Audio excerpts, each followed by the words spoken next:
လာပါရှင်ဇူဇန်ကနေပြန်နေကြိုးဆိုပါရယ်ဒီနေ့ဇူဇန်တို့ဘယ်ကိုသွားကြမလဲဆိုတာဗီဒီယိုလေးကိုကြည့်လိုက်ပါဦးနော်ပတ်တိဒီမှာလည်းမပြေးပါသလို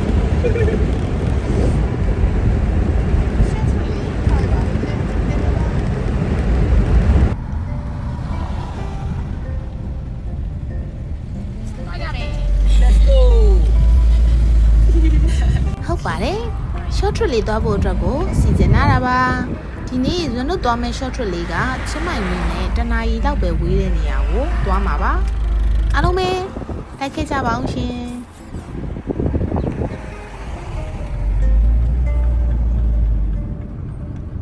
အဲ့ဒါလို့တွေ့သွားလိုက်ပဲဆိုရင်တော့ကျွန်တော်တို့ဒီမဲဆွဲနေတဲ့ဆိုင်ပေါ်ရဲ့အထက်ကိုထဲဝင်သွားလို့ရတယ်ကျွန်တော်သွားမယ့်ဟာလေးရတော့ရေကန်ကြီးဘေးရတယ်ပြီးတော့ဘက်ချမ်းပေါ့နော်ရေကန်ကြီးရဲ့ဘက်ချမ်းတောင်တွေဘက်ချမ်းပေါ့ပဲနဲ့ကျွန်တော်ဘုံပြဘက်ချမ်းအောက်ဘက်ချမ်းနေပြီးတော့စောက်သွားတယ်။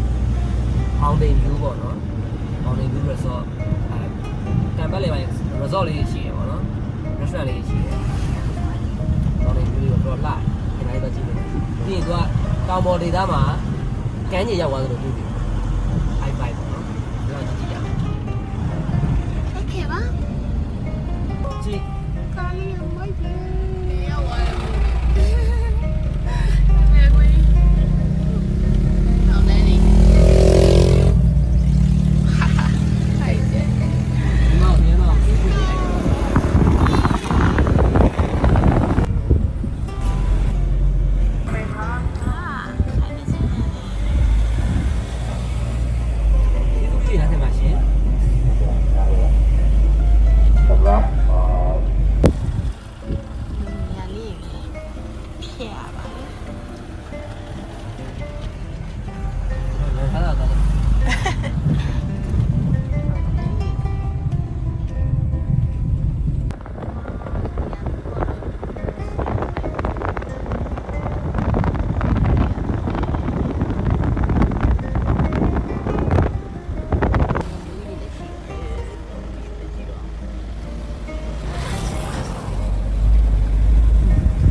လမ်းလေးတွေကတော့ဂုံတက်ဂုံစင်းလေးတွေလည်းရှိနိုင်ပါတယ်ချို့နေရာတွေမှာဘေးကာရန်တွေလည်းမရှိတဲ့အတွက်တော့တတိထားပြီးတော့မောင်းစေချင်ပါတယ်လမ်းကတော့အရန်ကိုတာရပါတယ်ရှင်လမ်းနေထားလေးသိရအောင်လို့ဗီဒီယိုလေးကိုထည့်ပေးထားတာပါစ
ပါ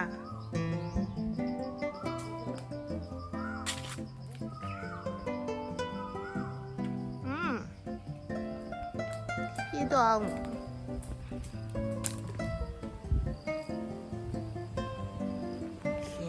ရမ်းမိုက်တဲ့ bike လေးပါ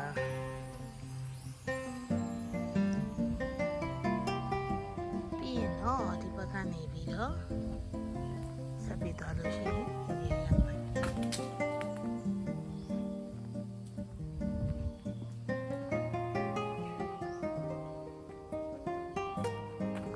ပြီးသွားတယ်ဆိုလို့ရှိရင်တော့ဒီလိုတက်တရနေရာလေးကိုစပြီးတွေ့ရမယ်ဟုတ်ရင်တော့လူကြီးကိုတွေ့ရမှာပါဒါကတော့ရှင်ပြပါအလုံးမရအောင်လမ်းမှာတစ်ဖြတ်ဝင်နိုင်ရင်လည်းရက်ခဲ့တာပါ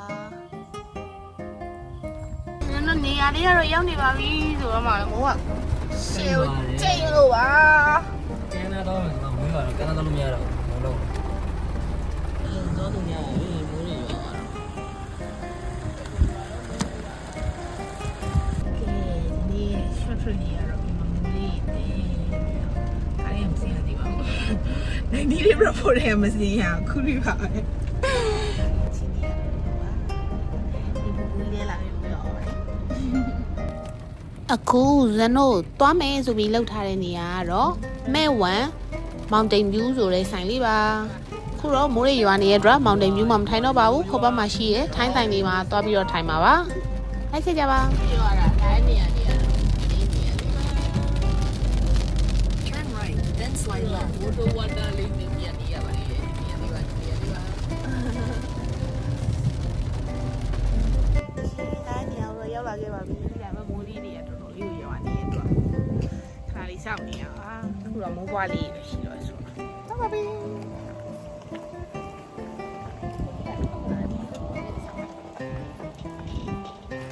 ကဲမိုးရွာတဲ့အတွက်တော့တောင်တန်းကြီးတွေနဲ့ဓာတ်ပုံရိုက်ခဲ့ရပါမယ်ရေကန်ကြီးနဲ့တော့ဓာတ်ပုံရိုက်ခဲ့ရပါတယ်ဒီဆိုင်လေးကလည်းဈေးရမ်းသက်သာပြီးတော့စားတော့ဖွယ်ရလေးတွေရမ်းစားကောင်းတဲ့အတွက်ဝေမျှပေးလိုက်တာပါအားလုံးပဲဇန်တို့လိုချင်းမိုင်ကနေပြီးတော့ day trip ကို short trip လေးထွက်ချင်တယ်ဆိုလို့ရှိရင်ဒီလိုနေရာမျိုးတွေကိုသွားတင်ပါတယ် blog လေးကိုအဆုံးထိစိတ်ရှိလက်ရှိကြည့်ပေးတဲ့တယောက်ချင်းစီတိုင်းကိုကျေးဇူးများကြီးတင်ပါတယ်နောက် blog လေးမှာပြန်လည်ဆုံတွေ့ပါမယ်နော် bye bye